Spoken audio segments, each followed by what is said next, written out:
Hello there, Pisces, and welcome to your January 2025 horoscope. These horoscopes that I've prepared for you are going to work best if you listen to them in relation to your ascendant or rising sign, first of all, moon sign secondarily, and of less importance is the sun sign. Of course, if that's all you know, please feel free to watch it for that. If you want to know where your ascendant is or your moon sign, I also have a free chart calculator that you'll find at the link above.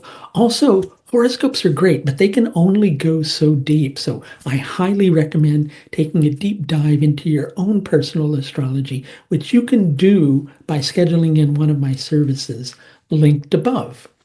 So January brings you an exciting opportunity and one that you've been kind of planning, plotting, maybe kind of thinking of behind the scenes, but not necessarily hatched the plan as of yet. And guess what? That opportunity comes for you in January. Now, sometimes what I'm going to say next sounds absolutely positively frightening to a lot of people. But it's quite often those things that we want the most that carry with them the greatest level of doubt, trepidation, and hesitation as well.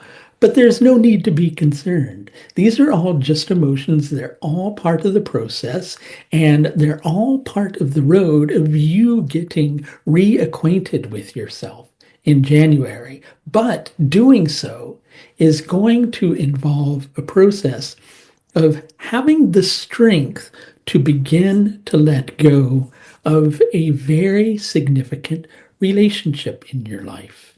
Now, don't sound so afraid. This is something you've wanted. It's likely even something that you've been thinking about for quite a long time. Perhaps you've been kind of holding yourself back, going, what will other people say if I step through that door? If you have children, you might be going, what will my children think if I take this opportunity and I begin to establish my life in a way that I've always wanted it to be, rather than the manner in which somebody else has always wanted my life to be?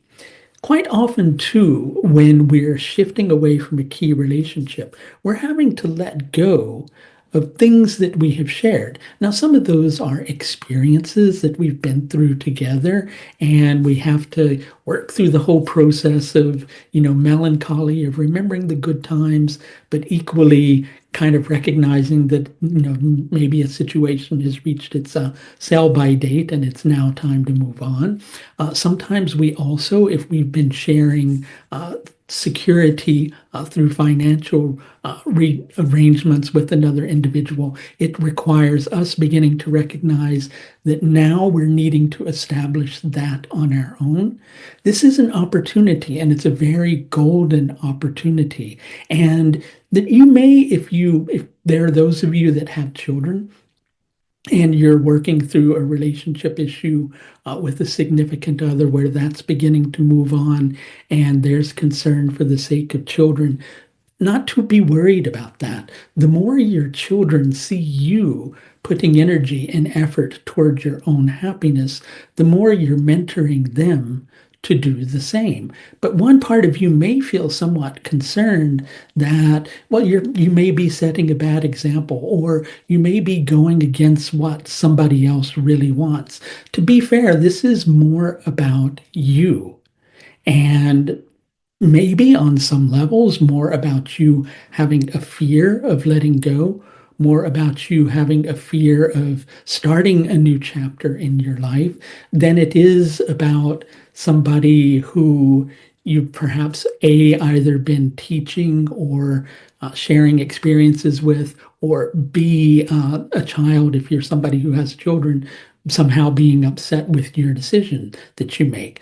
Sure, that may happen. That may be part of the process. But again, this is a period of time where your biggest stumbling block is a fear of future security or a fear of future stability. Remember, you don't have to step through that door. all at once, but it's really exciting if you do so. I will share with you. But at the same time, you have to trust your own processes. You have to work with what feels secure and stable for you. What's happening is towards the middle of the month, around the 11th, we've got the nodes shifting into your seventh and first house axis. K2, which is the south node in Vedic astrology, is in Uttara Falguni. Uttara Falguni connects with the benefits that we receive from connection, either that benefit that we receive from self-connection or from a connection with another.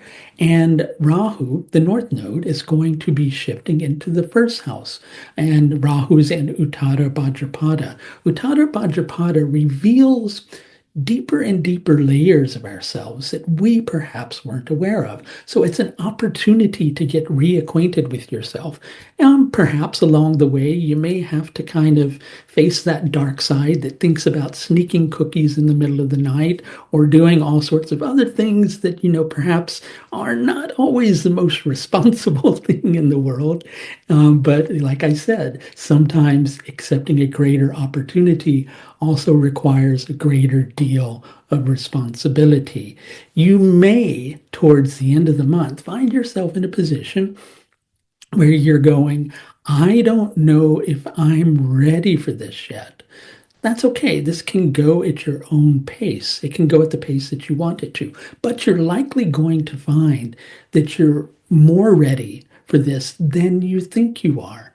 Trust the process. Let it happen over the time that feels comfortable for you. But regardless of that, don't fear that open door to the cage that you've always wanted to step out of and step through so that you can truly fly. If you could use a little bit of help with that letting go process or anything else in your life, again, I do offer several different levels of astrological service. These are available through my services page, which you'll find linked just above. That's going to do it for this look at your January horoscope for 2025 Pisces. Until next time, please do take the very best care of yourself. Bye now.